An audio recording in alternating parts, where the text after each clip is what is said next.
What's up everyone, my name's Levin2k and I'm here in the lobby with the one and only Vidil. Vidil, it is a pleasure to have you with me. I'm going to get straight into it. So you always had a knack for the game, right? Because obviously you're known as one of the most cracked players, right? Your mechanics are off the charts. Was it always sort of like that? Did you always just have the edge, or did you have to work really hard to get to where you are now? The work, like you need to put everything in it, into the game, like 200%.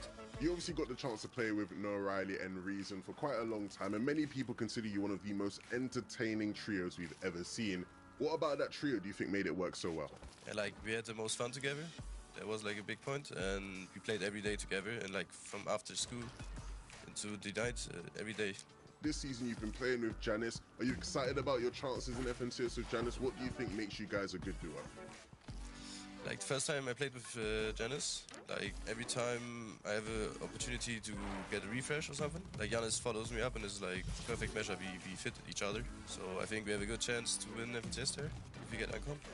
Well, that's a great point, right? If you get Uncon, where are you landing? Who is it that you come up against on a regular basis? I think many people watching have a good idea, but talk us through it. We land Greasy for the whole year, and we get like contested by 2 pro duos, I think. It's like Stormy Right and Default and Nebs and Rain. And are things looking good for your spawn? Are you confident about your chances of spawn against those guys?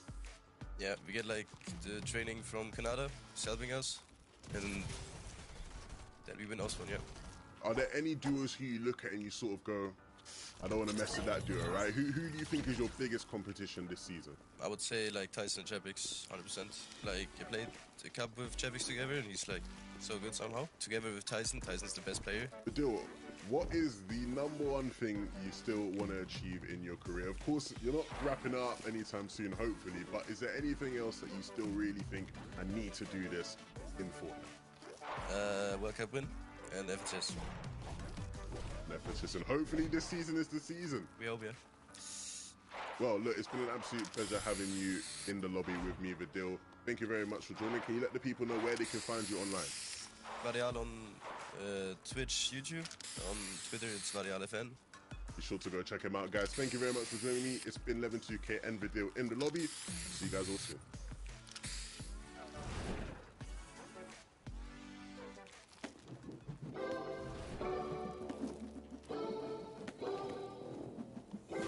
It's very important to have the right binds. How you can make optimal binds is try use as many fingers. If you have the binder more comfortable, it's more easy to better. It's so important to build good edit in this game. My combat binds are, I got on the #1 my AR, on the 2 I got my pump, on the mouse wheel I got like sniper or third party things like harpoon, and 4 and 5 I got heals, floppers and wheels like that. My combat binds, I just have my guns as 1, 2, 3, 4, 5, and then my pickaxe just on clicking my middle mouse scroll button. I use for the floor, I use Q, I use E for the cone, my mouse button for the wall and stairs, I use F for the edit, and I use X for the repair. I have Q on my wall, then I have V is like my floor, then C is for my ramp, letter X is like for a cone, and then letter Z is like for a trap or just like a jump. I got on my cone V, floor I got on C, my wall on Q, on F I got my stair, and on T I got my trap, like to place jump pads and traps. My building binds, wall is X, floor is Q, stairs are R, roof is V, and then my trap button is H. My edit is F bind. I think a lot of pros use F or E. My advice to new players or players who want to change from controller of keyboard, it's very important to master their keybinds. It's not important which keybinds you got. So don't watch other players and watch what is your comfort for you. Like if you're watching a pro and you're like, oh, I really like how he builds, blah blah blah, then sure you can like try see what his binds are. It's not that important to have your build binds on your mouse. It's like all about yourself. It's how you comfortable with your binds. So if you're just comfortable to play with your binds only on your keyboard, it's fine. Just go for it.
as of right now, I'm an IGL and I've IGL for 2 seasons. The role of an IGL is just to lead your duo or your trio through the game and just do good calls to where's the best spot for search, where's the best spot to position up, and just to know everything about the game.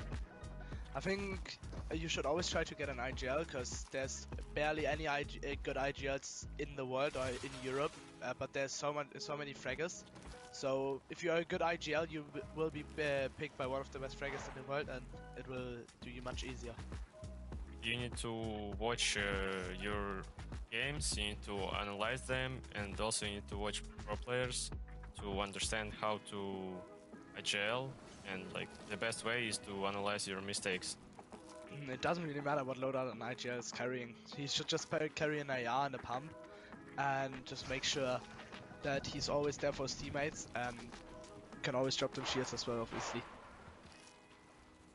So in my team, I'm most likely the fragger, and the task of the fragger is like to go for eliminations and bring the items from the eliminations to the IGL, and the IGL can go on the game. The role of the fragger is basically to always get frags in end game, and make sure to get enough refreshes to drop to the tapper. So what makes a fragger good is like, don't be scared, you need to be confident. Like for example Vino, he is very good fragger, he has very good mechanics, like he can easily box someone and eliminate. For the best loadout for the fragger is like 2 weapons and 3 healings. It's like, it depends what you rather play. Is it the assault rifle or SMG? So if you play SMG, play SMG. If you want to play assault rifle, play assault rifle.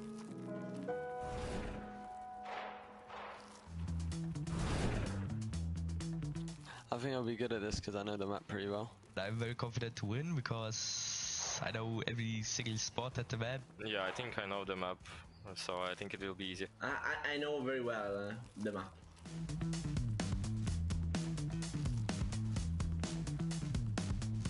This looks like...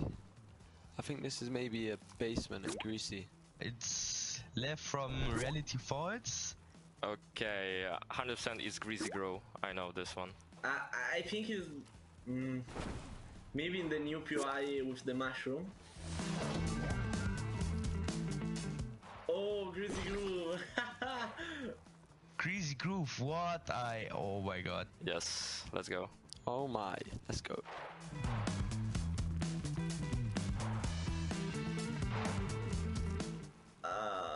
Tilted Towers.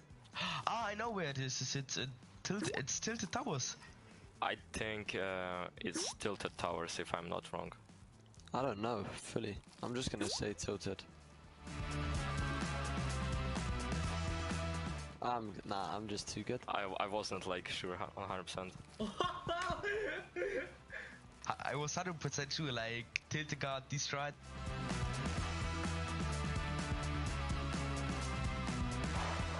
It looks like... Rave Cave? I don't know, I'll go with Sanctuary, like somewhere on islands. I'm just gonna say... Condo. Oh, it's easy. Sanctuary, in the beach on the Sanctuary. Okay, I didn't know that. Okay, let's go. What?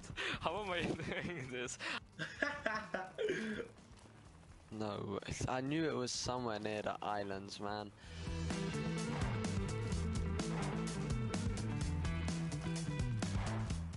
It's easy, it's sign up station. It has to be sign up station. The sign-up station. Sign-up station. This is on the Synapse Station. Oh my, I got it right again. Okay, that was easy. Yeah, I knew it.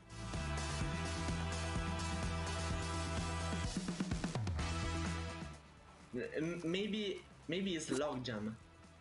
So it's like basically the new POI, so I'll go with the Reality Falls. Logjam Lumber Yard, or what is called? This is Logjam, because of the Crackshot house. What? No way, what? Yes. Yeah, I knew it. Yeah. I thought I was like about to do 505, but Unlucky for me, I guess. Some picture was really hard, but another picture is really easy. It was really hard, but I think I did good. I think I'd be near the top 100%, maybe even first, with 4 out of 5 right.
What's going on, Fortnite fam? It is so great to see all of you once again. This is it, the last ride, 6 games to determine FNCS champions, and of course, the Acts of Champions 2.0 all to give away. It's all to play for, and it starts right now. This is it, day 2 of the FNCS finals. With only 6 games left, who will be crowned champs of EU? Merstash and Malabuka are the top fraggers in the lobby today. With 2 clutch VRs to their name, they're letting the lobby know they want to take the top spot. One of the most consistent duos on day 1, Joe and Ziandi, won their first ever finals game. Can they keep up the momentum to grab the top spot? German powerhouse Vadil and Janice finished strong yesterday as the team to beat, but Vadil has yet to take home an FNCS title. Will he find the Acts of Champions in his locker tonight? With seasoned veterans like Mr. Savage and Hen and Queasy and Vino in the lobby, anything can happen. Grab a seat on the bus. The final battle is about to begin.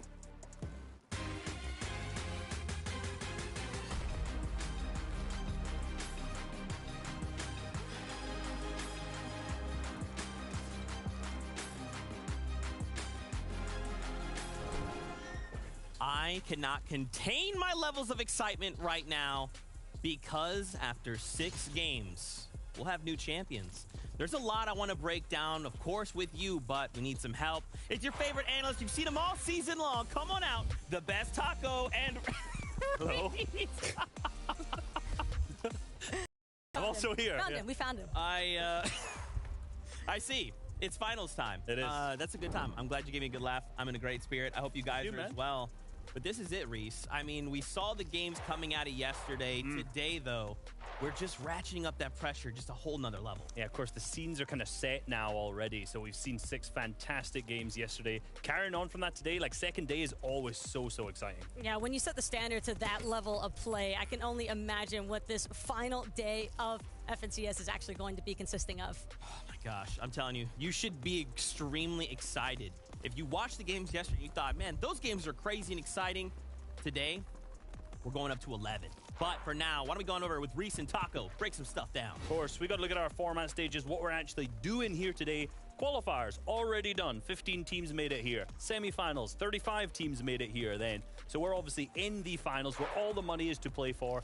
If you weren't around yesterday, we had 6 fantastic games already. So they've already kind of set the leaderboards a little bit, and we're going to continue on day number 2 today with another 6 games. And whoever's at the top of the leaderboards after all of that is going to be crowned our champions. And for the last time, in order to get up on those leaderboards, you need to make sure that you're securing some points. So placements more impactful than ever right now. Victory Royale still going to be worth a nice 32 points for the teams that managed to find themselves in first, but each elimination, probably one of the most impactful parts because that is 2 points apiece. And for some of these duos, looking at Tyson and Chapik specifically, it can actually be a huge difference maker for surging up in those leaderboards. 36 and onwards, though, they get absolutely nothing. And if you get nothing, you're not going to be a part of that prize pool. You know, Taco, some of these duos, they will get something for making it here, but you know, you have a good point. They're aiming for that top spot. This is a breakdown of Just Europe. $300,000 for that duo that comes in first place, as well as an in-game trophy, the Axe of Champions 2.0. Now, don't forget, if you're hanging on, you've got yourself a favorite duo. Yep. Maybe they're in last place. Maybe they can jump all the way up to 10th. Keep cheering them on, okay? Look at that difference in prize money. It's so... I am just so excited to be here. But we're going to be talking about some duos. So, first... let me go in here. See how I tricked you. You see? That was a I know good you guys have been hanging out. You've been watching. You're like, oh, he's going to do this? He's going to do that? Don't even worry about it. But I want to talk about, there's already some champions. Reese, take a look. Asia, Oceania, Middle East already have champions crowned. So talk us through it. Of course, yeah, Asia, first one. I was going to say first one finished. Middle East finished first, but it doesn't matter. Okay, Asia finished not first. Marem and Zagu, there's first-time champions now. They had 4 wins out of 12 games. That's kind of crazy. Very dominating performance, I think, from this duo in the Asia region, and definitely excited to see what happens when they actually start to tango with some of the other international sides of the scene. And that brings us into Oceania with Alexa and Bailey KTF. I think that this duo as well, really standout performance. Yeah, they were 10th at the end of day 1, and then they had clutched up big time, moving all the way up to first. Now, will we see that on EU? Not entirely sure, because there's a bit bigger of a point disparity, but hey, clutches can happen, of course. And then our last champions have already been crowned Middle East. Hail on and Rapid. Hail on, now a 2-time FNCS champion, Rapid. I think now the first time. Apologies if I'm wrong about that, but crowned. And I'm sure they're going to be happy going forth, especially when we got some big events for the rest of the year. That's right. So let's get a refresher. All right. How did day 1 end after 6 matches? We'll take a look at our leaderboard. You know, Reese, I think the thing that stands out to me the most, those top 4 duos, they just didn't move in that final game, which is, I feel like, pretty unheard of. It's pretty unheard of. You point to it, right? That position on the far left, that's the delta, where they changed, and this is obviously coming into the final game. So between game 5 and 6 yesterday, those top 4 teams, stagnant. And that just shows how consistent they're being. And look at the point difference between them now because of that. 193 up top. Really close between second and third, and then a 28-point difference there between fourth, and then another, I think, 19-point jump off as well there, down to fifth. So the teams who are fourth and fifth, they're going to need to do a lot to catch up. Obviously, the teams down below that as well, because the top 3 are looking real strong to actually win out the whole day. And it's even more insane when you factor in that Tayson and Chapix, they're in that 5th place position, but they didn't even have a top 10 finish at all yesterday. This is purely off the back of their elimination count. So I think that there is certainly a lot of ground to meet up for from some of these other teams. You can look at that pretty steep drop off from 156 to 184, and even more so at that top 10, because you have 125 there for Thomas HD and Tripper, but it's not an impossible feat. There's still 6 rounds to go. And I gotta say here, some of these duos are looking to come into day 2 stronger. You can already see Vino has changed his name to day 2. You know, Reese, some of these duos actually do perform better in day 2. Yeah, and Queasy last season was a really good example of that. 41st. Oh, it was rough.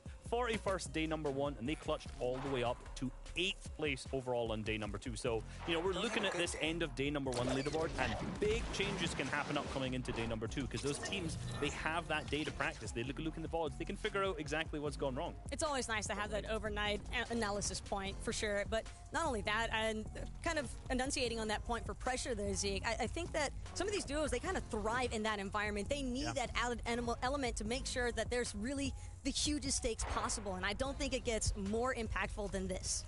That's right. We want to flip on over here to take a look at 11th to 20th. Now, some of these duos can still strike that top 10, right? They have that potential. 6 games is a lot more. It sounds like not a lot, but I'm telling you, it's a lot more than you think. It is, and look, I'm sure if you've been following along FNCF, you've been following along with Fortnite for this season, last year, the year before that, you're going to be kind of shocked to see down in 20th place, Cammy and Seti. Not really performing that well at all. Off drop, they have a couple teams landing right next to them, shaking things up big time. They're usually fully uncontested. They've got no one surrounding them. They can do what they want. They've had their loot snatched, cut in half, and it's showing. This is the impact of this right now. And when you see such a legendary duo finding themselves in the 20th place spot in a set lobby like this, that's just how you know exactly how stacked the competition really is with all of these teams. But also want to keep an eye out here for Refsguard and Clown, because they were kind of posing some issues there for Queasy and Vino on those last couple of rounds. So excited to see how things really shape up here. They were disrupted, I can tell you that much.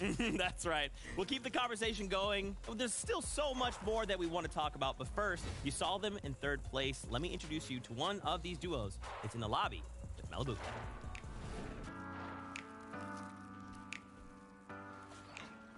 What's up, everyone? My name is Evan2K, and I am joined in the lobby by the one and only Malibuka. It's a pleasure to have you here with me, Malibuka. Of course, you have become one of my favorite players, and I'm sure a lot of the people watching are now very, very used to seeing you in the FNCS. What was sort of your early beginnings in Fortnite? How did you get into the game? My brother said that there is a new game named Fortnite. We started to play it. Then, like maybe in second chapter, I started to grind it every day with my friends. How did you actually realize, though, that you were like good enough to be a pro? What was that sort of moment like when you decided, I'm gonna be a competitive player? It wasn't a moment, like I just played the game and I was getting better and better and better. So actually I can name a pro myself only right now, and I'm placed like 4th in FNCS. You and Mustache are playing with each other this season, and you guys have been, one of the best duos in the world, for a while now. Talk to me about your relationship with Mustache. Why do you guys work so well together? Started playing from trios, and we playing already, like I think that's the reason we're playing like for 14 months. We're playing really a lot of time together. You've done very well in FNCSs before, but you're still yet to win, an FNCS. Is that the goal for you now, and how can you do that? We just need to find our drop spot for this season and hopefully not get conned. We playing late game, we're playing mid game, like perfect. So we just need to be uncon on our drop spot. Obviously, Malibuka, we know you are a monster in-game, right? In the server, you're one of the best there is in the world. Outside of the server, what do you like to do in your spare time? How do you like to wind down and relax when you're not playing Fortnite? I like to play some fun games with my friends, like to chill, maybe some customs. Fortnite customs, yeah. So your Malibuka's version of chilling and relaxing is actually playing the game even more. I love to hear that. That is the sort of mindset, the grind set that you need if you want to get to the top. Well, it's been an absolute pleasure having you here with me in the lobby, Malibuka. Where can the people find you online? Malibuka FN on Twitter and just Malibuka on Twitch. Brilliant, absolutely wonderful. Guys, it's been Levin2K and Malibuka here in the lobby. We will see you guys all very soon.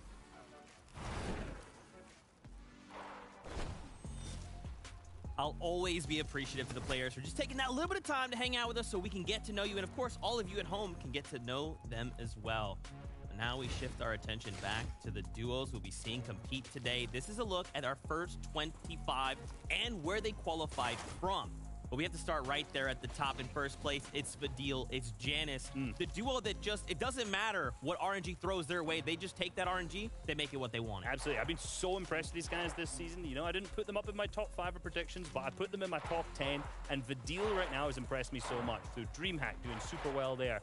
Popping off. Probably yesterday, I think there was one game he had like 8 elims by himself. That solo clutch to win out the game. His development of a player over this year has been so good to see. And just in general, yesterday, they only had one game where they weren't in the top 10 position. It was actually 28th, but they were still finding at least one elimination per round, which, of course, is always going to factor into their point in there in the leaderboards. But also, I think with this duo, it's rather impactful that they haven't been contested, and yet they're still just making sure to stay on top of their builds management, stay on top of their surge management, and it just goes to show that they have really come into this very well prepped. They have, and it's funny because, like, if you look at Vadil and Janice, I think earlier on when we come to, like, middle of chapter 2, I would have said, like, these are guys who have to fight. Like, that was their strategy in mid-game. In particular, Vadil, not as much Janice. Like, they had to fight in order to manage to get basically a successful mid-game. Now, they choose to. They have the option to. They can play around that. They use that to their strength. And it's so good to see in a mid-game, just first moving a couple times, they get such a quick refresh, keep them moving throughout the end game.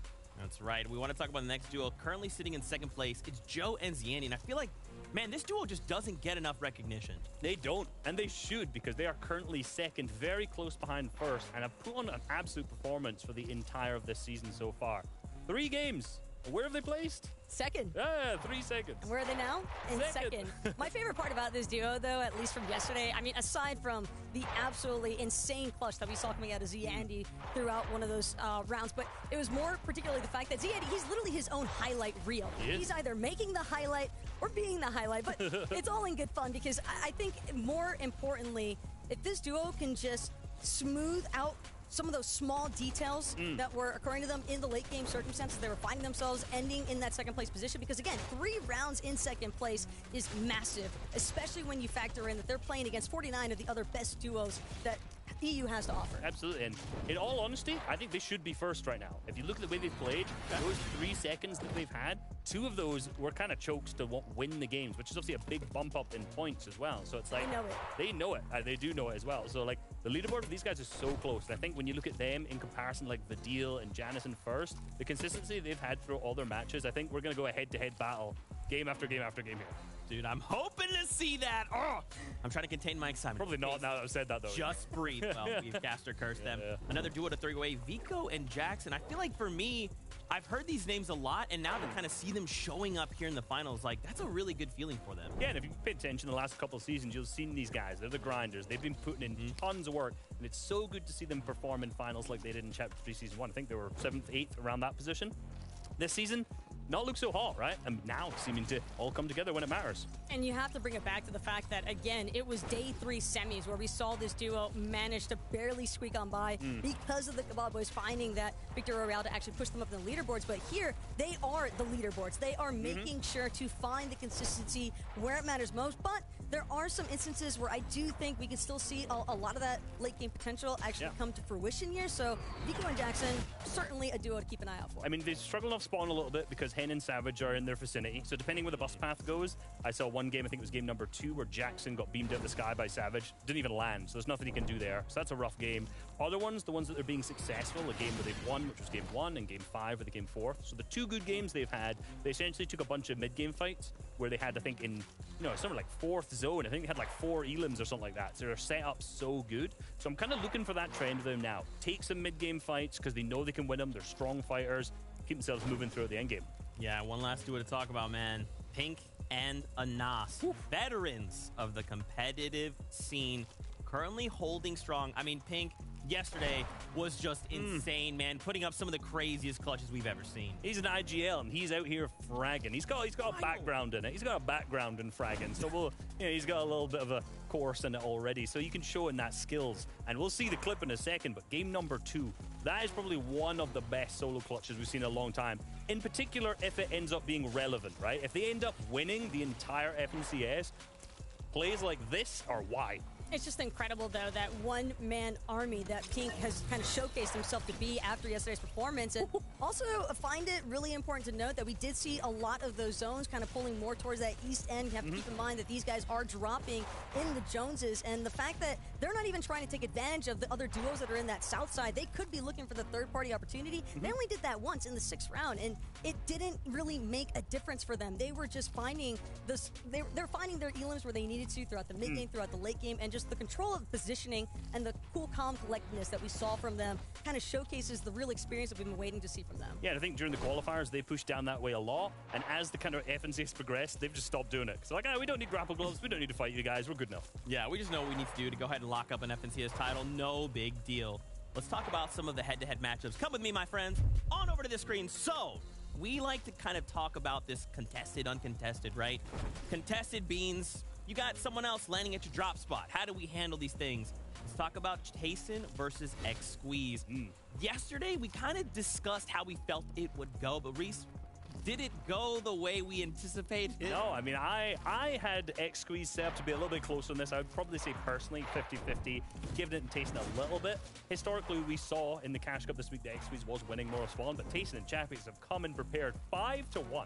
Yeah, anytime you see 2 duos landing in the exact same spot, essentially, you'd expect it to be that 50-50. But for Tayson and Chapix, it was more like a 90-10. I mean, this is where you have to consider, I feel like, if you are Podesai and Squeeze, relocating your spawn point because they cannot have a repeat performance from yesterday. And based off of how everything kept going, I just don't realistically see them overtaking Tayson and Chapix in these early game instances. Yeah, and there's a bunch of spots they can land. Like, Podesai last season was in, I think, Coney Crossroads to the east of that. And then we also had, I think, X Squeeze landed at Condo another time. So, like, they have other drop spots that they know and they can work with. But I don't know. They might just be better off here. Another drop spot that we want to look at, K-Duo in Chonkers Speedway. Now, this has just been like a 50-50 off spawn. North side, very Chonkers Speedway-esque. We've seen this every single season, every single finals, every single qualifier. Whatever it is in Chapter 3, we've seen the same thing. Right now, 4-2. And the fact that Kiruo and Yusufree are consistently finding the advantages here throughout this Chunkers take. Again, you want to have the conversation for some of these duos. Okay, do we need to look to relocate? And it's tough because you look at the top 4 on the leaderboard as is, and you see a lot of these duos going uncontested, so you almost wonder if there is space for a duo like Destru to actually work their way in to maybe find a little bit more success in that early game. Yeah, we'll see. So far, the next one we've got up, Butterbloom, and that's going to be Frey. Good old Butterbloom going up against Shizo as well. 4-2, similar score that we've got here. Now, obviously, this is Frey's first FNCS Finals since Chapter 2, Season 2 Solo Invitational, so a long time ago. Yeah. He had high hopes. He's looked so good playing with Flixie this season, repeatedly over and over, but this is seeming like a tough battle for him off spawn. And I think essentially for Frey and Flixie, though, they were a duo that really started to stand out throughout the opening segments of this FNCS, and I'm really excited because they just seem like they keep getting better and better with every single round that happens. And so I think that despite the fact that it's been a while since we've really seen them have a top-tier performance in the finals, I'm still really excited because of the fact that they just seem like a duo that can really surprise anybody. Definitely. We'd love to see it. So I believe, Reese, there's a couple things that you want to talk about, right? Yeah, going up against, we got 4ZR, we got TrueLex. Once again, just kind of like the crazy 50-50s we anticipate, not quite going. Like, they're just making these games their own. They are. And you know what's interesting when you mention 50-50s there? Because the 2 that TrueLex has won was a 50-50. So when they're landing on, this is in Rocky Reels, so they land on the kind of far up here on this north side. We saw TrueLex and Chico winning it a lot more than when we saw 4ZR winning it. When 4ZR was winning it, they were drawing out the fights. They were taking more fair fights, but they would take so long that both teams just have nothing left by that point anyway. And that's the issue, is because you have other company in the area, and when you know that there are other impactful duos that are going to be able to just not even essentially look for the third party, but it's just if you have no materials left, if you have no real ammo left or heals, you're just going to be stuck out in the middle of nowhere essentially. You'll love to see it. Okay, Reese. Yeah. This is your favorite part. It is. Let's break it all down. Okay, so let's have a look. So what we want to check out here is Malabuka Mustache. They started slow. They started kind of stinky. And because we're like big fans, and I'm sure a lot of people back home want to figure out what went wrong, right? So what we're going to see is game number 3 here. And this position, remember, they land just to the west of this, Loot Lake. And this spot is essentially just in the middle of the map. Look at the visibility they have. Pretty much minimal. They have to end up like kind of trading tags on teams that are really high up, and then they end up building up a little bit more, but still, they do not have a good visibility on players here. And the reason they don't have good visibility, straight up, they didn't have a good search plan going into this. Malabuka and Mustache, they say themselves, we're not good at getting tags. We're not good at getting damage. We're not good at surge. We're just good at fighting. And the other thing about this duo, too, is that we talk so much about the consistency that a lot of these EU duos are capable of, but I want to shift that conversation from Mustache and Malabuka to a conversation about adaptability. This duo, to me, I think, Reese, might be one of the most, if not the best duo at adapting inside of these pressure situations, because if you even go back to Chapter 3, Season 2, Mustache, Malabuka, they found back-to-back wins in the first round of qualifiers, and then that was essentially what pushed them into the finals. Okay, in the finals, they weren't first place, but they were second place back-to-back, and it was after that third round specifically. So they are taking time to analyze what is happening throughout those first 3 rounds, and then taking that information and moving into the 4th, 5th, 6th, 4 strong performances. So you've just seen what they did wrong. We know they adapt in the second half. So let's see exactly what they do end up doing. You can see Mustache Malabuka, rather than going into the mid-map over here in La La Land, where there's no one they can shoot, they stay up on their drop spot. Look to the north, and then get a bunch of beams onto Queasy, picking up a bunch of damage, a bunch of tags. You can see the huge amount of space that they've got now. Because they're higher up, look at that, as it pans over the south, so much more visibility of all of the teams. And now you notice, even though they're only slightly above the Storm Surge on the right-hand side there, they're way more above. And this is, of course, just the end. We just skipped ahead here. This is the clutch up the Mustache had. So the lesson here was quickly they figured out this Storm Surge strategy isn't working. Let's get a new one. Let's fix it up. Now, what's this clip, you ask? The next game, they won 2 games in a row, and instead of getting a different Storm Surge position, this was a far zone for them. So they said, you know, we're going to fight someone. We're good at this. We know what we're going to play to, our strengths. And then, yet again, another crazy solo clutch from Malabuka this time instead. So these guys are adapting as tournaments go on, get better, understand the terrain, understand the players, understand what they need to do, and every single time they're better in the second half. And first time in finals as well, with those back-to-back wins. Exactly. We don't mean to be critical, but we, like you said, we know these guys are fantastic, and that proves all of it. So, Got to do one last thing before we jump on that battle bus. It's talk predictions. So why don't we go ahead and bring in our in-game team? It's none other than Mini Miner, your in-game analyst, and your casters, Tokata and Levin2K. Gentlemen, welcome back to day 2 of the finals. It's great to have all of you here. This is it, Mini Miner. One final ride. Let's take a look at the standings. I want to get your thoughts on how you feel the day could go. Yeah, I'm very, very excited, of course. Day number 2, it's where things start getting hot. The kitchen is heating up, if you like, but look at that. Top 4 teams, maybe even just top 3, could all walk home with the Axe of Champions today. I'm super excited to see which one of them is going to be because they're all top teams. I love all these duos, too, in the top. I mean, you talked about it yourself, Mini, but we've seen so much come out of these players. The solo clutches from Malibuka, the 1 versus 3 from Z Andy. That was just one day, and we have a whole other day to unfold. So good. Let's talk predictions. These are the duos we think could walk away with the Axe of Champions 2.0. Vidil and Janice, we've talked about them at length. Levin, I'd love to kind of hear about you and Queasy and Vino because you and Mini Miner are kind of in the same boat. How are they performing, and how are you hoping to see them perform today? Well, it was going really well for them, and of course they are still very high up in the standings, so sitting about 6th place. It started to go a bit off the rails for them, right? They had problems with specifically Rescard and Clown, which I'm sure they will look to try rectify today, but I'm still very confident about their chances. They're a top team. You'll have to see it. Reese, where you at? 3rd place, Malibuka Mustache. I'm a happy man so far, I gotta say. Listen, Thomas and Tripper, they keep leapfrogging the standings, and I'm excited to see how they activate under pressure because they always do. Look, Seti and Cammy is normally a day 1 duo, but it's opposite day. They're going to be a day 2 duo, and they're getting the comeback. There you go. You have it. It's that time. It's what you've been waiting for. The last 6 games from the Chapter 3 Season 3 FNCS Finals. Buckle up. This is game number 7. Game 7. It feels like it's the first match of the tournament, but we're already halfway through. 6 games have been played out yesterday, 6 more to be played out today. The battle bus is already ready. The players are going to be dropping in. Let's get started. We're hopping right into the action. 6 games yesterday, 6 games today, and at the end of it all, we will crown 2 players as the FNCS champions of this season. But who will it be? We've seen so much action take place all across the map, and plenty more to come. Yesterday, we saw Tayson and Chapix 5-1 off spawn against Podosai and Xwiz. And will it continue to be in their favor? We'll see quickly as Chapix is actually going to be the first one to go down. Now leaving it all up to Tayson.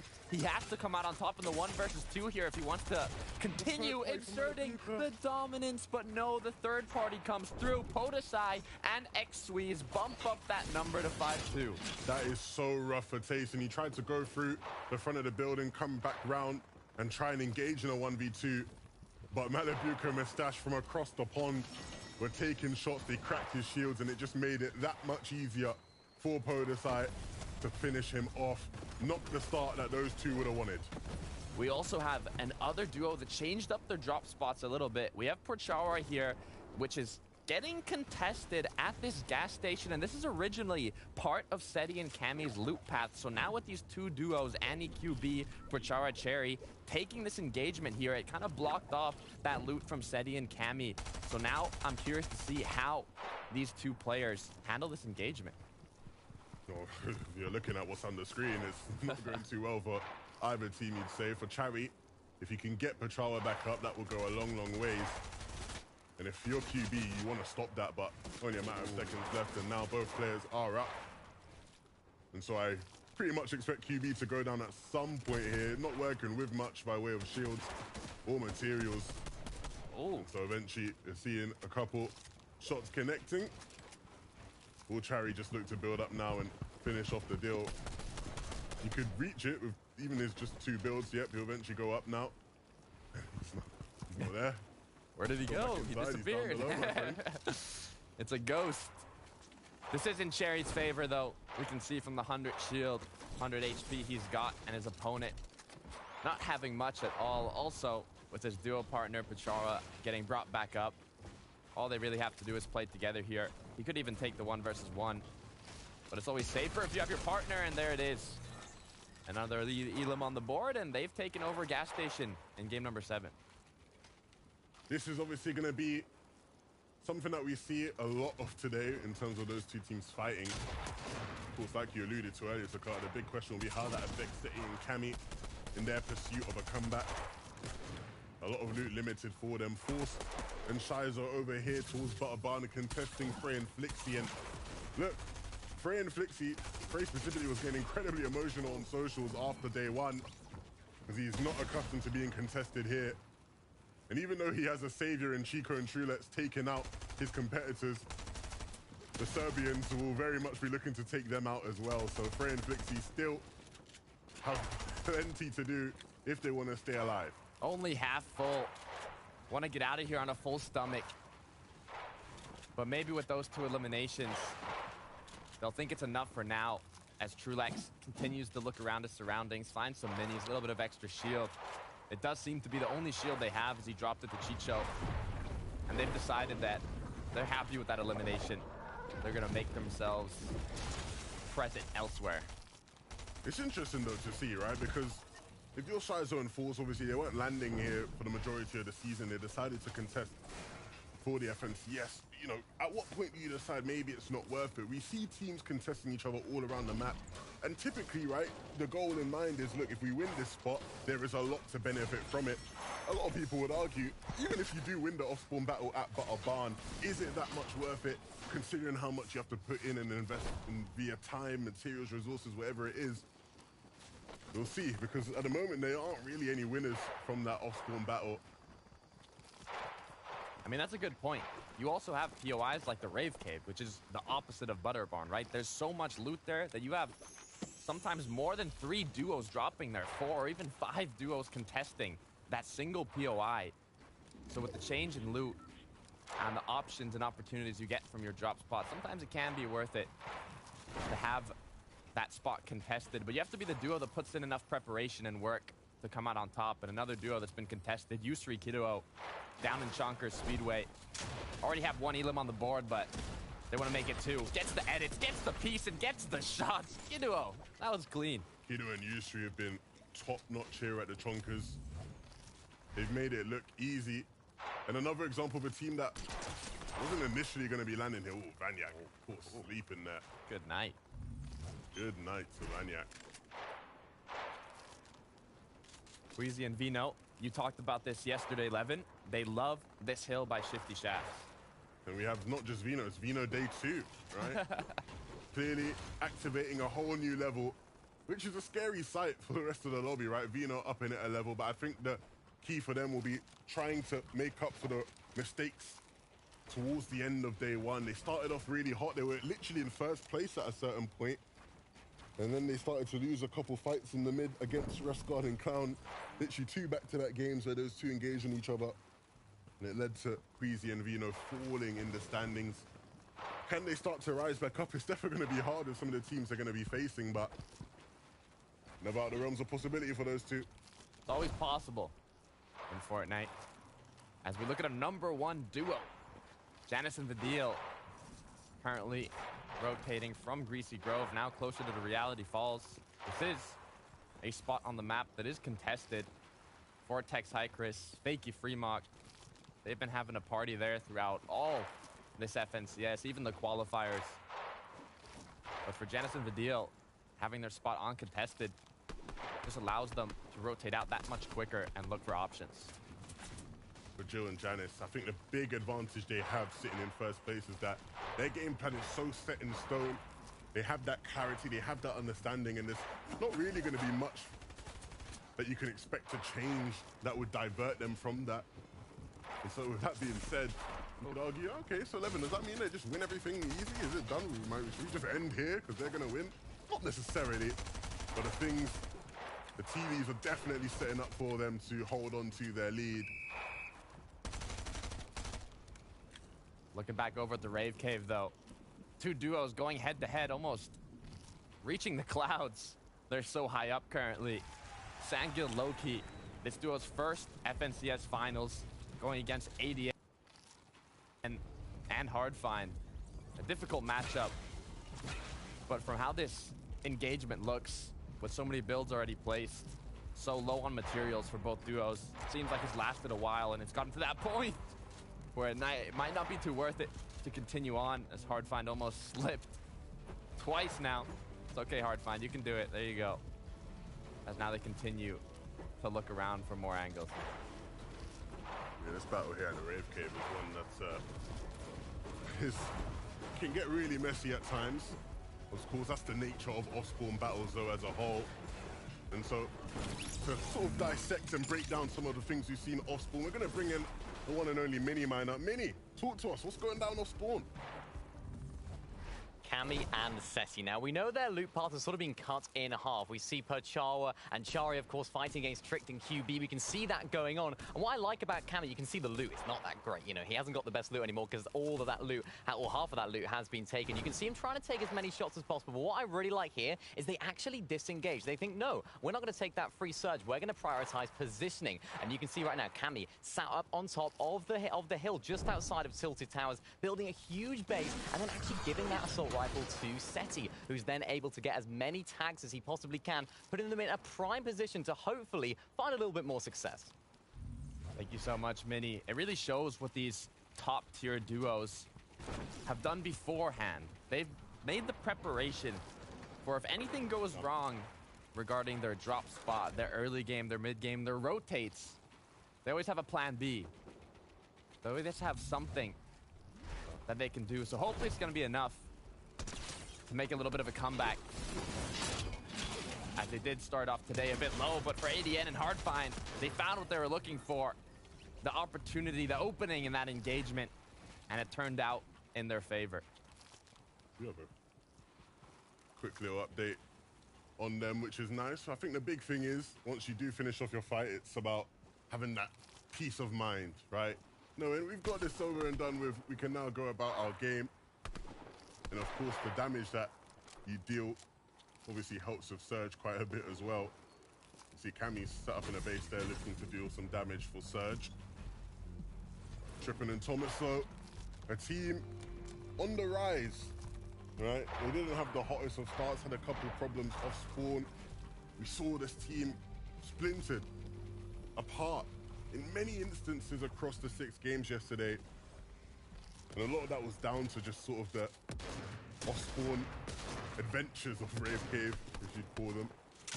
It's all about being able to take those splinters out, though, and continue walking forwards as Vortexers and Bevies want to continue on with this engagement. It's Flixie close by. We saw the issues they had in the early game. Now, even to the mid game, having some more as Vortexers hits his shot, gets that. Seems to be second elimination. So now both Frey and Flixie are down. And with 1 minute and 55 seconds for the zone, it's pulling north to the snowy area of the map. They have a long ways to go. Yeah, and that's a good thing for a lot of teams in the lobby who maybe need a bit of a pick-me-up as we head into this second day, right? The likes of, you know, the Queasy Venos of the world, maybe even Hydrop and Jurikis. I know you're not seeing too much from them. I'm sure Nebs and Marion will be very happy with that. We saw them base up on one of the hills up here.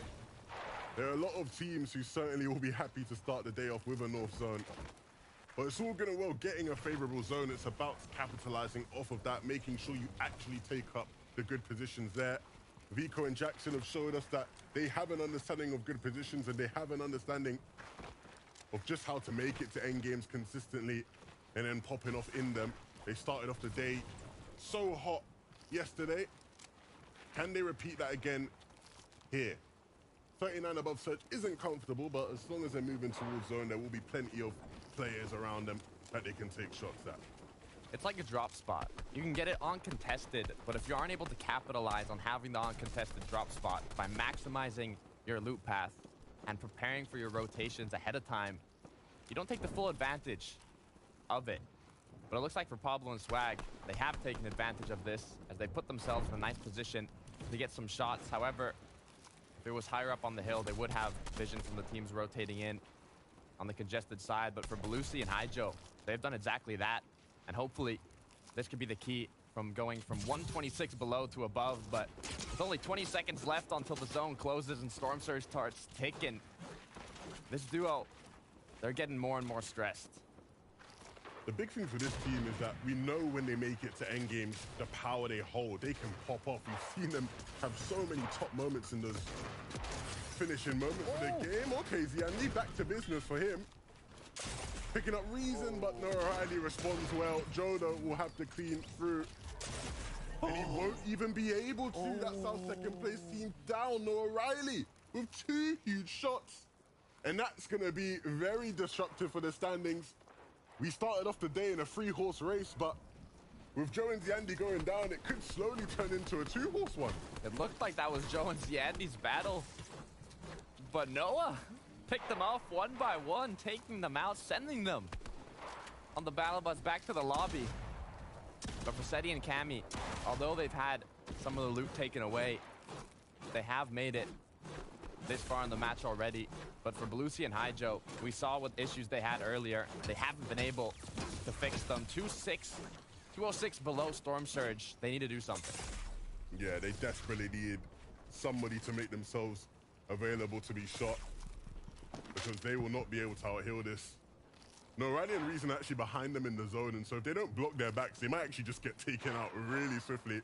Fortunately for them, though, No Riley and Reason using the ridge to rotate in, and so they don't have vision on them just yet. So you can see Hydra quickly moving his way towards where they are. I don't think he'll make it in time, though. He will not. He will fall. Belusi is still up. And he finds some berries that will get his HP back up. But again, look how much damage he needs to deal. This game is looking somewhat over for this team. Eat your fruits, eat your vegetables, Belusi, but I don't know if they're going to be able to save you this time. For Reason and Noah, they're looking healthier than ever now. They've got those 2 eliminations from Joe and Ziandi. They've rotated back into the zone, and although it's closing and they're not in the next one, it's still looking a lot brighter than it was when they were battling in zone. 109 above. They could use more damage, but it's not the biggest worry on their minds currently as they continue to take shots from people while they're rotating. They need to find a way to get in, but to also get a bit of damage. The biggest worry is the fact that they don't have much by way of materials as well, right? Even when they do get into zone. Karma, though, causing some issues for Adian and Hardfire. Oh, dearie me. Making that one look slick and easy. Okay, Karma. Or Karma, sorry. That's Jokey and Kylie, 11 below, on the edge of the zone, but in a position where they should be able to find openings. You can see Kylie taking shots already. All the players now who have rotated in late are feeling the punishment from the ones who boxed up early, who might have had a drop spot on this north side of the map and more time to position themselves. And Belusi is not one of those. Almost 400 below now. He ate his fruits, he ate his vegetables, but it wasn't enough. He's gonna have a lot of time to do that in the lobby now until the next match.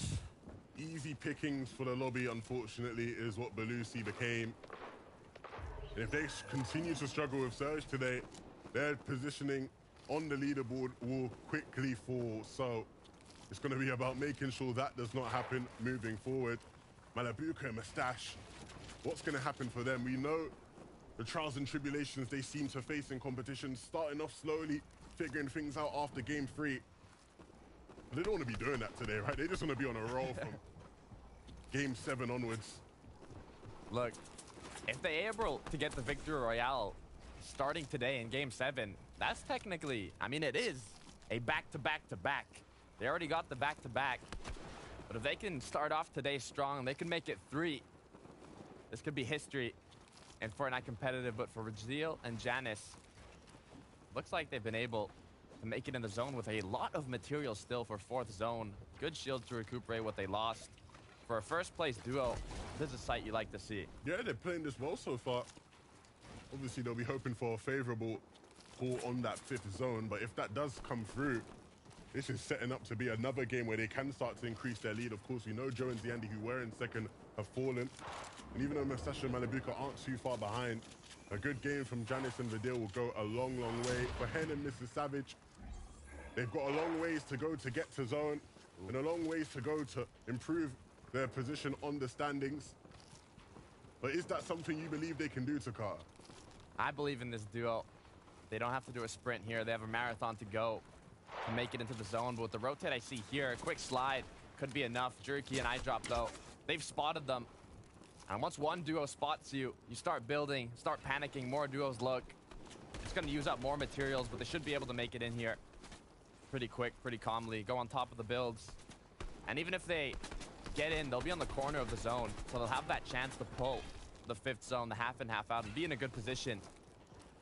Just like Pink and Nas. They continue to look for angles. As now, there's only 10 seconds left until that half in, half out zone appears. For the duos down below, depending on their loadout, only mobility item being the grapple gloves. If they don't have them, like Ardor and Vixen here, the zone does pull north.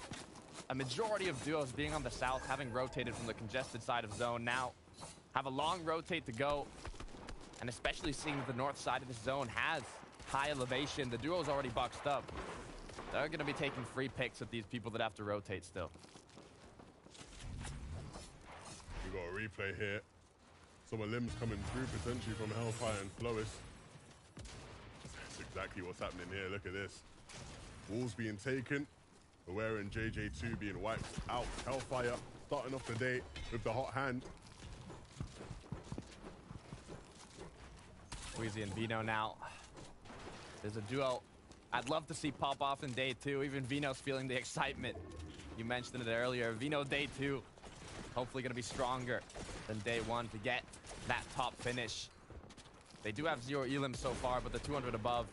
I saw no shields for Vino, but the rotate begins. Neither of them have shields, right? And that's going to be a big concern as they move forward, because neither of them are looking too good when it comes to HP. But Janice and Vidil, they have finally found their position in zone and even looking to reform. They really want to make sure they get into this end game with max materials. I'm loving how they're playing this. Uber efficient.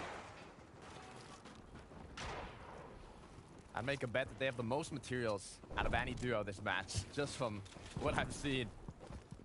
But Thomas and Tripburn, we talked about it before. They had some rough matches yesterday due to their early game. One of them getting picked off, having to go for the reboot, delaying the rotate, delaying the amount of resources they can get on the rotate. But now today, they might be able to make that recuperation. But for Pink, he's lost his duo partner in Nos. Pink yesterday, playing like a demon.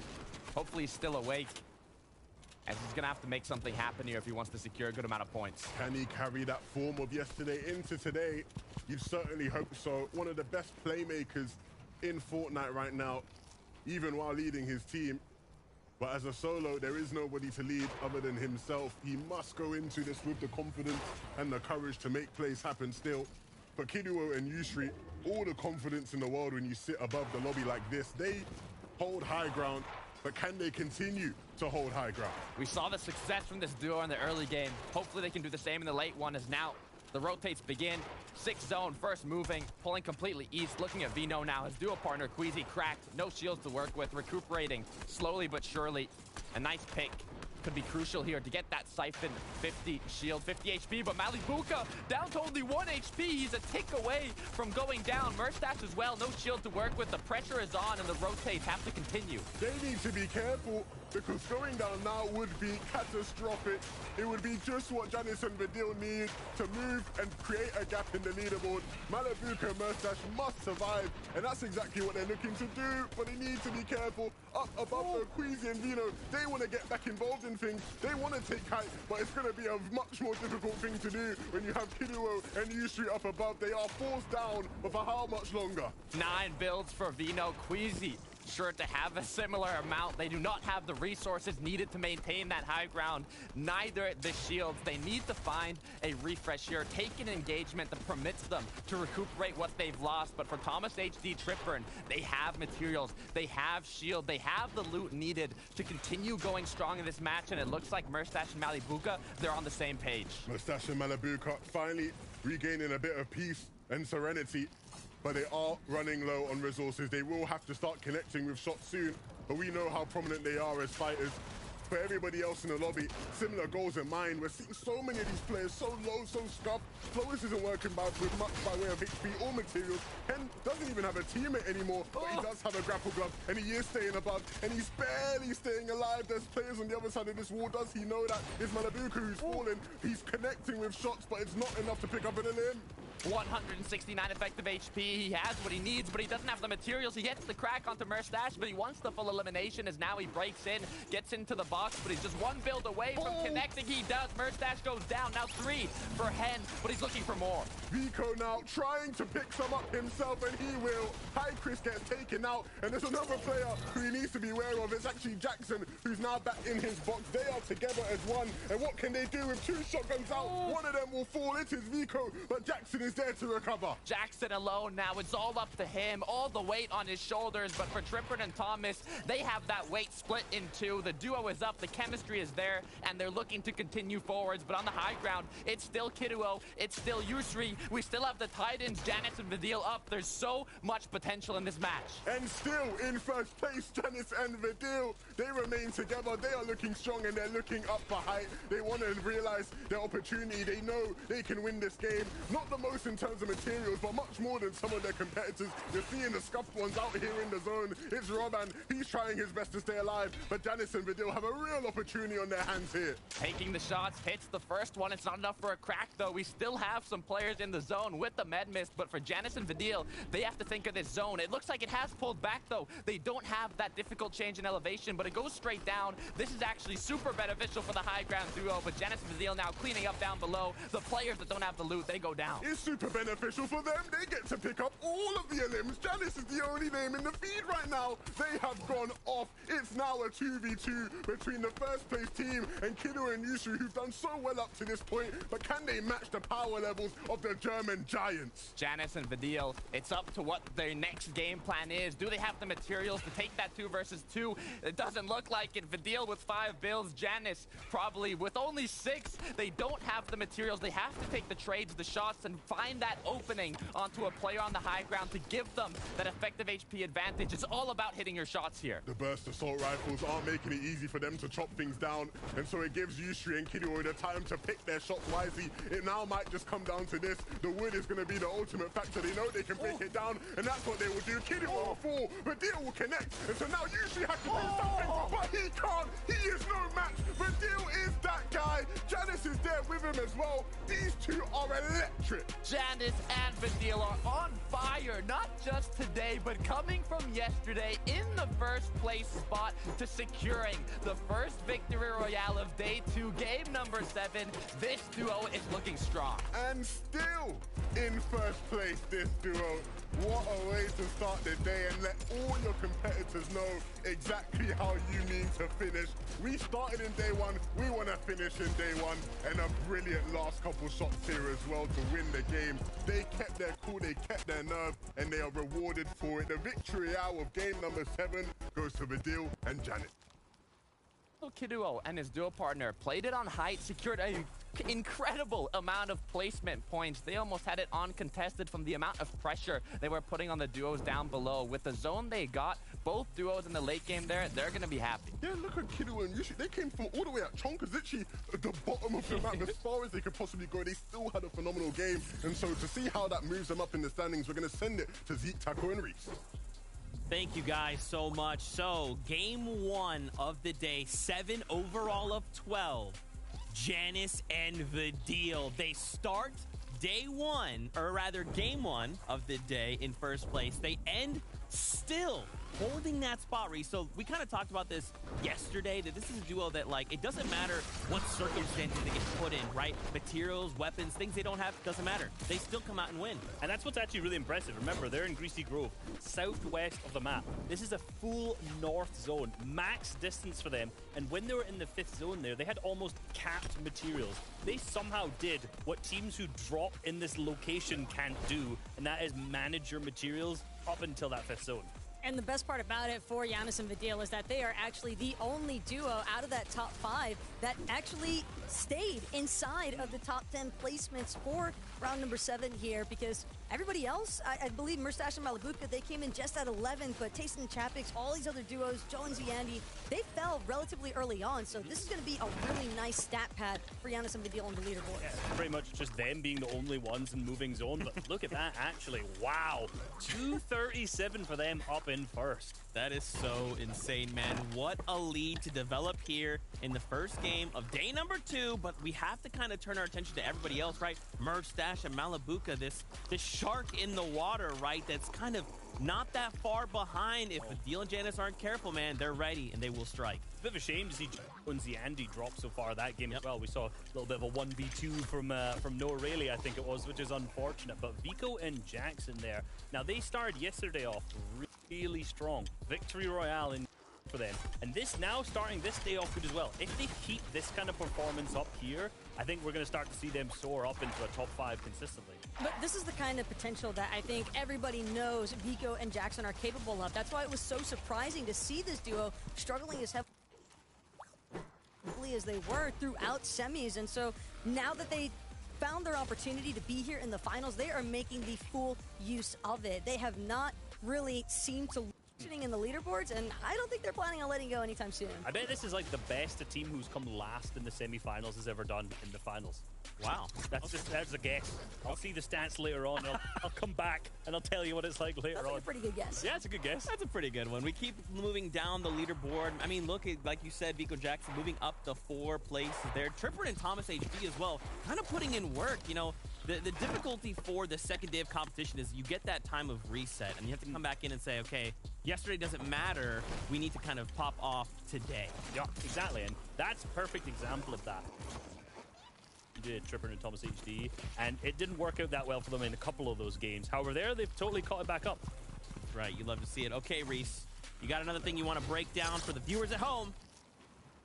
We're going to play a little game of what happens next. So if you little drop map here, we noticed that zone was a north zone, which is really important here. Now, a team that I want to pinpoint is actually Cammy and Seti. They're down here, okay? Now, what would you do if you were in this situation? There's 3 options. Do you go left and go across all these people? Remember, you probably don't know where these are. Do you go right, where there's a bunch of other players congested that side, or do you go through the middle? Now, if you're probably a less experienced person, go through the middle. But the problem with going through the water, of course, is the fact that there's all of these teams that have visibility on you rotate. You go left, you go into the hills where players will sit. You go over here, there's Coney Crossroads, which attracts a bunch of players. So what would you do? 1, 2, 3. You've had enough time to think about it. Okay, let's see what Cammy and Seti actually end up doing. This, it should basically some great map knowledge. They can go straight through the middle by using the little bus that's here. Bus? It's not a bus, it's a toilet. I'll figure out my general facilities later on. And that allows them basically just to cut that rotate straight in half. So just having a really good understanding of the map allows you to cut some of these rotates off fairly efficiently. You know, you have to use the bus there. The bus. Yeah. We're in Fortnite, man. Everything's a bus. We drop out of a bus. Like, you might as well do the special stuff in there too, you know? Yeah, that's right. Now, remember, that was just the first game of the day. We have 5 more to go before we figure out how this all ends and who walks away with the Axe of Champions 2.0. It's the second game of the day. This is game number 8. Game 8. Game number 8, we are eerily getting closer and closer to the finish, and the players are starting to feel that pressure. Some are rising to the occasion, others need a bit more time to start getting warmed into things. But there is more time left, and that's the good news. It's a 2-day tournament, 12 matches, and now, from the off-spawn engagements we've seen, there's a little bit of turning of some tables going around the map. Tayson Chapek's dominating day number 1, but now going down in the first match of day number 2. I'm curious to see if Podosai X Swedes are going to continue that momentum forwards. And for our first place duo, Janice and Vidil, they're holding on to that crown. They do not want to let it fall off of their head as they've taken home game 7, which is game 1 of the day. And look, if you're a team that is trying to catch up to these guys, you have to start hitting their level and even exceeding that, because they are not going to miss a beat. They are showing now really why they are one of the best teams in the land, in the world this season. And if they can continue to play like this, it's not going to be too long until we're crowning them the Axe of Champions. They are on rhythm. But another duo that I'm curious to see how they're going to be playing out, it's Seti and Cammy. They got their loop path cut off. The battle bus is ready, though. They're going to be dropping in right now, so we'll get to see what's going on. Let's hop right on in to game number 8, the second of the day. Who will be victorious off spawn is always the question in the earlier stages of the game. We know there are a lot of battles happening all across the map. The team we literally saw come second place in game 7 had to battle over at the Chonkers, but we're going to start on the other side of the map, all the way up north at Sleepy Sound. JJ2, and aware the nature of them landing means that they have visibility on the South Sleepy team, but let's get into Loot Lake. Xweez has landed, and he has picked up Tayson. What can Chapix do? Not much right now. He eventually will fall. And so once again, the Frenchies are upsetting the apple cart here. They have won twice in a row. What is going on today? 2-0 in day 2 for Portasai Xweez. Total score 5-3 now for these two duos. This is more close to what Reese was saying might happen, a similar 50-50 off this early game, but there's still more matches to be played out. We'll take a look now at Flixie and Freight. There's another duo that has been having a bit of trouble in the early game. And last game, they were able to get out of their off-spawn engagement, but they got picked off later on during their rotate. Yeah, they had some struggles here, and it hasn't been the most comfortable of things for that team fighting at Butter Barn against Shizo and Force. But it's one of those things where you have to just handle the cards that you're dealt. You cannot afford to just sulk and give up. There are still plenty of opportunities for them to move up, and even if you aren't a team that's fighting or in contention for first place, there is plenty of money to be made across all the different placements. What do we have here, though? That is not great for Annie. Annie and QB, they've decided to move away from the gas station near the middle of the map, and instantly going to be regretting it because they go down. Annie is not okay after that quick engagement. As now we switch back over to Janice and Vidil. Remember, they do have Greasy Grove uncontested. But Flixie and Freight, we talked about it. They are contested, but they're finishing up their engagement so quickly that we switch over to them and they're already on top with 2 eliminations. Flixie and Freight. Finally a little dub for the boys. I'm sure they'll be very happy. I don't think we have cams for them. Sure, it's they're very emotive there. Flixie turning around. 360, not 360 degrees, 180 degrees and picking up that shot. Oh, very nice to see those guys win off spawn there. I'm sure they will be elated. Those were some good shots from the 2-shot shotgun. I love these players making use of various different loadouts throughout the matches, and from the shots we saw being connected, I mean, that 2-shot can be dangerous. But Janice he went down. Fadil was alone there. I want to see what happened. Let's see. No.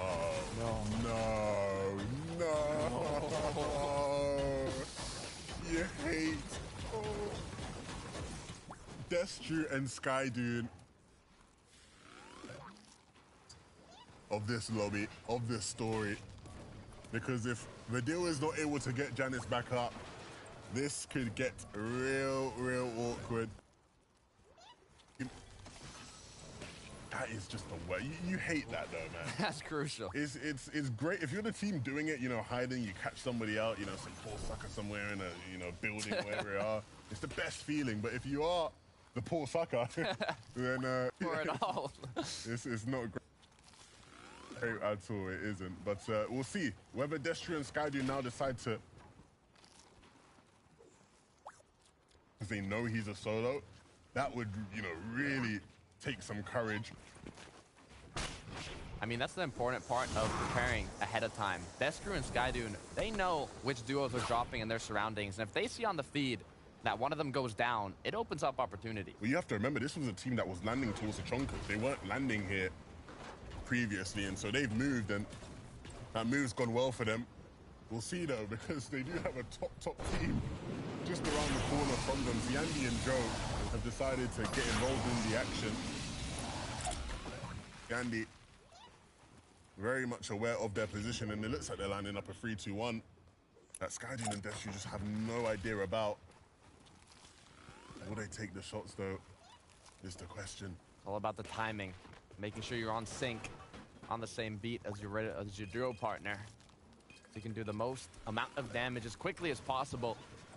Will they do it? We'll have to find out later. As Jackson and Vico in the Tilted Towers, this is a duo that's been dropping south side tilted. Mr. Savage Hen, they're north side tilted, but they do get into some engagement sometimes, especially if either Mr. Savage or Hen land first with a weapon that's more medium to long range and take some shots at Jackson or Vico while they're gliding down. It's what's permitted them to take some of these early game engagements off the start of the match. But for Jackson, just trying to get his medal up. It's going to be one of the keys of having a successful early game. One of the keys to having a good drop spot.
Rotations.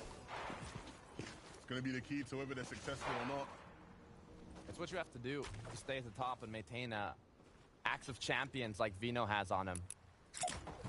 But looking at the zone right now, it has pulled to the southwest here. So these north teams, they have a long ways to go. That's rough if you're Janice and Vidil seeing that zone pull while you're watching from the sidelines, because of course they're the team that lands Greasy Grove, and then the one game they don't actually get to play is the one game where the zone pulls exactly on their POI. Rough scenes. I'm sure they would have been betting on themselves to get a back-to-back victory royale, but in any case, when games to come. For Aiden and Hardfan, we saw their struggles last game.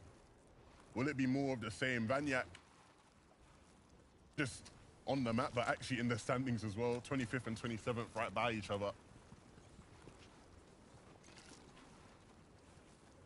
Let's take a replay though. See how Hardfind and ADN were able to secure this, and oof. That's what we like to see. A good 3-2-1. Perfect timing from both ADN and Hardfind.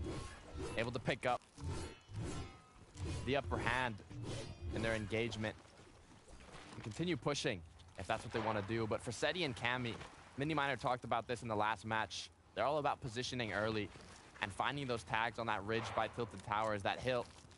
And looks like they might have already done that. So now that the zone has pulled more south, they're going to continue to rotate towards it. Hydro and Belusi positioned up well. They struggled with Storm Surge last game. They literally wouldn't be any different for them. Will it be different? It depends on the route they choose. The congested side, the dead side.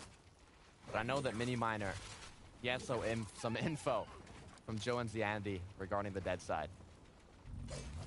I do indeed. Now, Joe and Ziandi, when they get a home zone like this, they're really, really good at getting to the dead side of the zone. We can see them using the wrist really, really well to go all the way over to the sort of Greasy Grove area. And unfortunately for them, they tried to go for a little 3-2-1. And we caught up on this, where it was like, it didn't quite work out for them. You can see Joe, 3-2-1 doesn't quite work out. He misses all the shots. Not the best tags from Joe, unfortunately, but they do manage to recuperate some of those. When you're playing this less congested side of zone, you're not necessarily seeing as many people as you would on the congested side. You need to make the most of these tags. So hopefully this will be enough for them, but I want to see them being a little bit more proactive on this surge, because if they want to play well, they need it. That was always going to be a big question for this team, and I think it's a question they answered incredibly well on day one. How do they deal with surge? Of course, last season when they landed at sign-ups, they were contested, and so they just won the off-spawn fights and went about their day. This time round, don't have that luxury, quote-unquote, and so having to get it in more creative ways.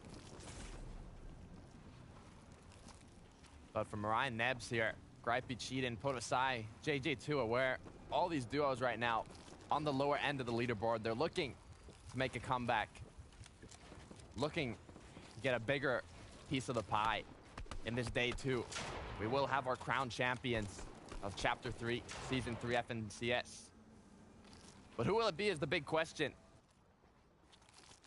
Now, rotating from north to south, it's gonna make this edge of the zone by Pablo and Swag gonna make it more congested. More duos are gonna be there, and you can see just that, what it can cause as the shots are coming in. Did they make the right route? Did they take the correct one to get to zone? As they're 252 below, they want this congestion. They want the option to do these tags, but You ask whether or not they took the right path. It's right in front of your face, down below, in the storm, struggling to get into zone. Clearly not where you want to be in this game. The shield keg will allow them to get their shields up and look for some trades along the way, but this is not where you want to be. 300 down below on Surge. They've not done any damage. That's so much down below. Ooh, shot down below now. Nico. Oh, as well, but he hit his shots. Looked like he almost even got a knock there. Hit the shots, 37 above. Has gotten the damage now. It looked dangerous, but you need to make those trades. It's okay to lose your shield. It's okay to lose your HP if you have the materials, the resources, better said, to recuperate what you've lost. And now, even though Vico is just on the borderline, Pablo looking to get in, and to no avail. Queasy and Vina will happily take those 2 LMs. 2 of the easiest ones they'll get. Easiest ones they'll get all day. For Hijo and Belusi, it's not looking good at all. They did have a position boxed up on a nice little ridge, had the vision, but it wasn't enough. For a team that was in the top 10, to go down to Surge like that, 2 games in a row, not a good start to Carter. Not a good look. Not good looks at all. But Vico and Jackson, they're hitting good shots. 110 above. They've maintained where they want it to be. Mr. Savage and Hen, not as much above, but as long as you're above and you're on that borderline, if you're in a position where you have a lot of openings, a lot of chances, well, and a good amount of resources, I'm excited to see what this duo can do. What we know they can do is deal insane amount of damage. We know in fights they can completely roll through teams and make it look easy. The big thing for them yesterday was their ability to get to endgame. Started off very slow, but improved in that regard towards the back end of the day. We started seeing them deeper into the games, which is where we want to see them, right? Mr. Savage, an elite player, one of the players who's made almost every single FNCS a literal FNCS duo champion this year. Two top names, but it's about putting top performances up on the board. What it's all about. And for Murstache and Malibuka, they've been doing more than that. From the solo clutches to the consistency of this duo, currently in the second place spot. Now, with Janice and Vandil out of the match, this is a huge opportunity for this duo. Yeah, this is everything you could possibly ask for. If you're the second place team chasing a team strong, you want them to trip over one of the hurdles along the way to the finishing line. But if they do, you have to be there to capitalize. And so we will have eagle eyes on Malibuka and Moustache to see how they capitalize. For Thomas and Trippin, they've certainly been mounting a comeback. It's been very, very good to see the uphill battle they faced and how they've dealt with it so well. And it's been through hitting shots just like that one. 7th place now, but I would not be surprised if this game finished with them much higher. The Danes are getting it. In the last 3 matches, including from a rough start, a strong finish from Thomas and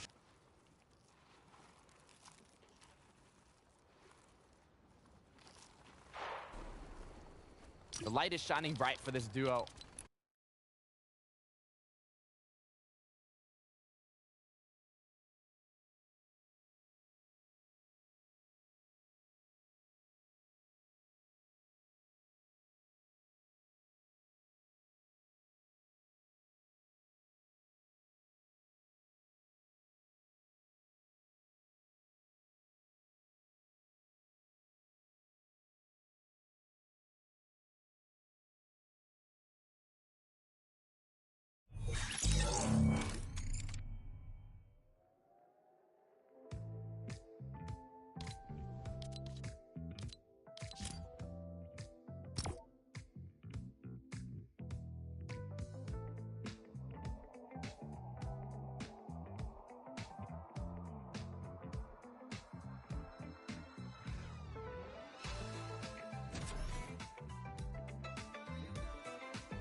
Seems like Joe and Ziandi here.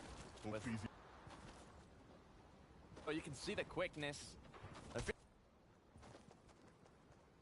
Well, they want to make something happen.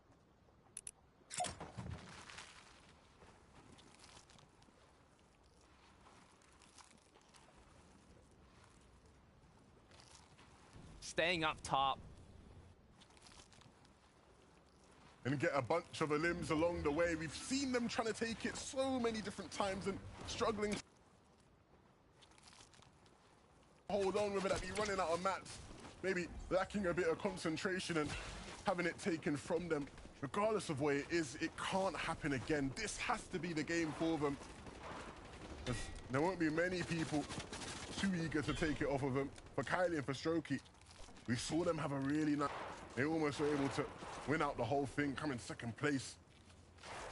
But with what they're working, it will just be down to what they can do with their shotguns. I also saw on the feed, Mr. Savage, playing as a solo, picked up an elimination. It could be what he needed from being below on Storm Surge, not even in zone.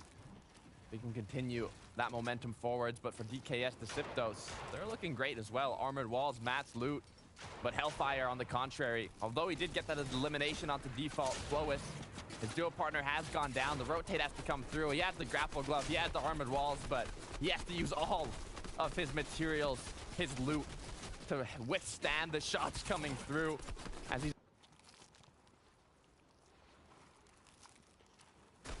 The lobby spray might just be too much for him to handle. Now that he's down to wood, they'll know he is weak, and so get out and try and do everything he can to stay alive, but everything is not enough. He eventually will fall. But as you can see, things are really starting to shape up now in this game. The likes of Queasy and Venom still looking good on height. Joe and Ziandi aren't too far away. His job will just be to try and stay alive, barely above Surge. If he can just stay alive, but if he almost happening right there. I'm confident in Mr. Savage, especially as a solo. He's one of those players that can clutch it up. For Pink and Anas, they don't have to clutch it up as a solo. Both players up, incredible amount of damage. Shots coming in from the players that have already rotated in safely. Boy, it looks like they're able to do it so low, and Nas taking the risky shots. I mean, he's one shot away, and he could get knocked down here, but he's feeling confident. Anas literally has one build left, and not much by the way of HP. They need to take out Joe, and now there is nowhere to hide. And so unfortunately for Pink, Anas will fall, and he just has to make use of this med mist. The zone actually pulling back will be a saving grace for Pink. But at the end of the day, it is looking really, really rough, and really rough for Ziandi as well, because obviously he did lose Joe. And so now as a I'll say too many times today for Ziandi. Ziandi playing alone, Mr. Savage playing alone, Pink playing alone, but for the duo Queasy and Vino, they've wanted high ground throughout this whole tournament. They've failed. Get it, but now in the match they have it. They are capitalizing on it. 5 elims from Vino already, 3 for Queasy. The dominance from a this one home, but Jackson, he's forced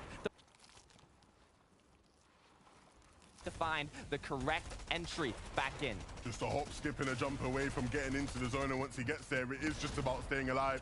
For Seti, it will be very hard to stay alive. Cammy failed in that regard, but Seti barely just able to get above Malibuka and Mustache. These two are menaces here on low ground and dealing with another top team. Pink has still stayed alive. The big UK is trying his best, even without materials, to do anything in this game. Look how every team he jumped to cut off as well. It is so hard for these players. As well, it is so hard for these players. It's almost looking like solo FNC. Shot off the Mustache as he's gone low. Seti got his revenge, and that leaves Malibuka in an awkward predicament. What can he do now? He takes the place of the solo Queasy and Venom. Carefully.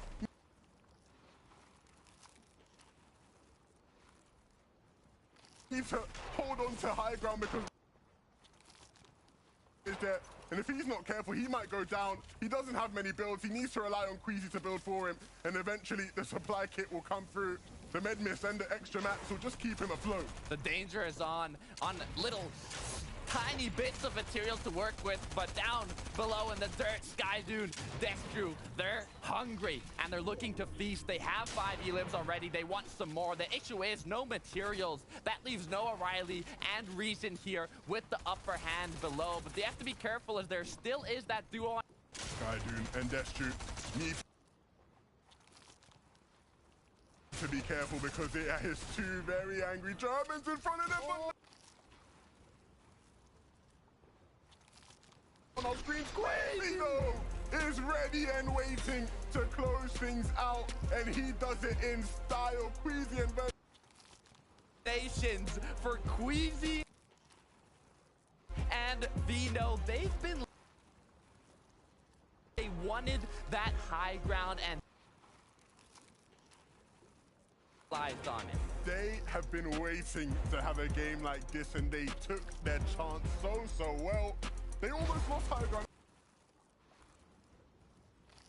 Awkward at the end, but when they recovered well, and they win the game. Queasy, the one to hit the big shots Not very often you'll see Creasy getting more LMs than Veno, but nevertheless, these two are on fire. Look, I'm liking Vino predicting what he's looking to do. Day 2, Vino, and starting day 2 this strong, I think they're already in 3rd place, so this is huge for this duo. This is exactly the kind of games you need to have to catch up. When the top teams maybe slip up a bit, if you have a couple games like that, you are well on your way to making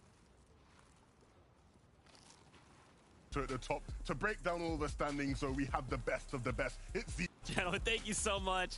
Fantastic. I cannot believe, you know, we talked about this at the top of the show, Taco. Vino